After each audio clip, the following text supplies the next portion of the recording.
السلام علیکم ورحمۃ اللہ وبرکاتہ۔ حضور صلی اللہ علیہ وآلہ وسلم نے سن 9 ہجری میں حضرت علی رضی اللہ تعالی عنہ کی ماتحتی میں 150 سواروں کو اس لیے بھیجا کہ وہ قبیلہ تئی کے بت خانے کو گرا دیں۔ مسلمانوں نے فجر کے وقت حاتم طائی کے محلہ پر چھاپا مار کر کلیسا کو ڈھا دیا اور کچھ اونٹوں اور بھیڑ بکریوں کو پکڑ کر اور چند عورتوں کو گرفتار کر کے یہ لوگ مدینہ منورہ لے آئے۔ انہی قیدیوں میں مشہور سخی حاتم طائی کی بیٹی بھی تھی۔ حاتم طائی کا بیٹا عدی بن حاتم بھاگ کر ملک شام چلا گیا تھا۔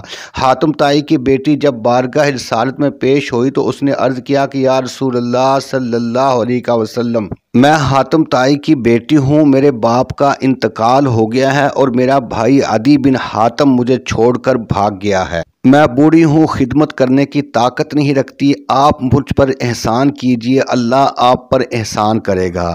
آپ صلی اللہ علیہ وآلہ وسلم آگے بڑھ گئے۔ دوسرے دن پھر اس نے یہی بات دہرائی تو آپ پھر آگے بڑھ گئے۔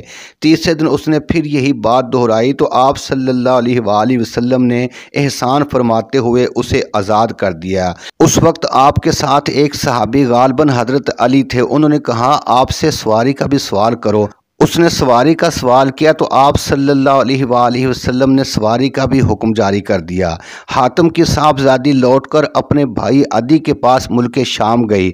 جب اس سے ملاقات ہوئی تو انہیں رسول اللہ صلی اللہ علیہ وآلہ وسلم کے بارے میں بتایا کہ آپ صلی اللہ علیہ وآلہ وسلم نے ایسا کارنامہ انجام دیا ہے کہ تمہارے باپ بھی ویسا نہیں کر سکتے تھے، ان کے پاس رغبت یا خوف کے ساتھ جاؤ۔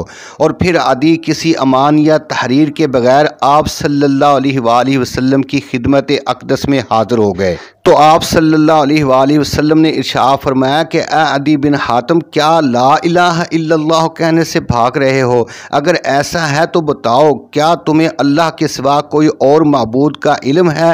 انہوں نے کہا نہیں۔ پھر آپ صلی اللہ علیہ وآلہ وسلم نے ارشاد فرمایا کہ اچھا تم اس سے بھاگتے ہو کہ اللہ اکبر کہا جائے، تو کیا تم اللہ سے بڑی کوئی چیز جانتے ہو؟ انہوں نے کہا نہیں۔ تو آپ صلی اللہ علیہ وآلہ وسلم نے ارشاد فرمایا کہ سنو، یہود پر اللہ کے غضب کی مار ہے اور نصارہ گمراہ ہیں۔ تو عدی بن حاتم اسی وقت کلمہ طیبہ پڑھ کر دائرہ اسلام میں داخل ہو گئے۔ یہ دیکھ کر حضور صلی اللہ علیہ وآلہ وسلم کا چہرہ انور خوشی سے چمک اٹھا۔ آپ صلی اللہ علیہ وآلہ وسلم نے ارشاد فرمایا کہ اے عدی بن حاتم، اگر تمہاری زندگی دراز ہوئی تو تم دیکھ لو گے کہ ہودج نشین عورت ہیرا سے چل کر آئے گی، خانہ کعبہ کا طواف کرے گی اور اسے اللہ کے سوا کسی کا خوف نہیں ہوگا۔ اور اگر تمہاری زندگی دراز ہوئی تو تم شامل تھا جنہوں نے کسریٰ بن ہرمز کے خزانے فتح کیے تھے۔ حضرت عدی بن حاتم رضی اللہ تعالی عنہ بھی اپنے باپ حاتم کی طرح بہت ہی سخی تھے۔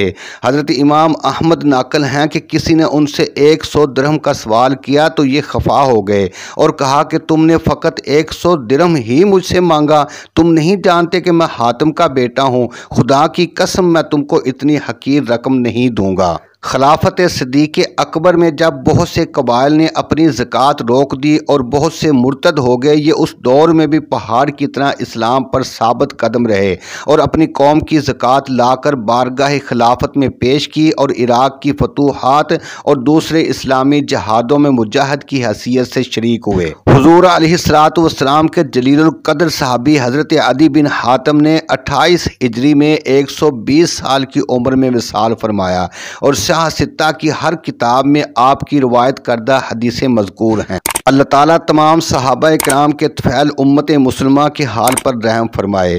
ناظرین، اگر ویڈیو اچھی لگے تو ہمارے چینل حوض کوثر کو ضرور سبسکرائب کریں اور اپنی رائے کا بھی اظہار کریں، بیل کو بھی پریس کریں۔ اللہ حافظ۔